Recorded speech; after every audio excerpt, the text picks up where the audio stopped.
On her first day of class, a young, idealistic teacher was confronted by her middle school class.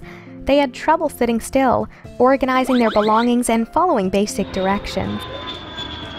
She assumed that many of them had learning disabilities. However, the principal handed her a folder with details that she needed in order to teach her students. This newbie teacher was confounded as she looked through the file.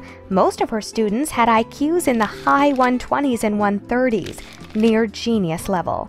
She then assumed that it must be her teaching methods that were at fault. That's why her students were acting out. They must be bored with her assignments.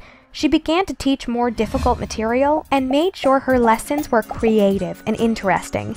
She demanded good behavior in her classroom and praised them for their efforts. By the end of the semester, her class was one of the best behaved and excelled on the standardized tests required at the end of the year. Her principal was impressed and asked her how she achieved this turnaround.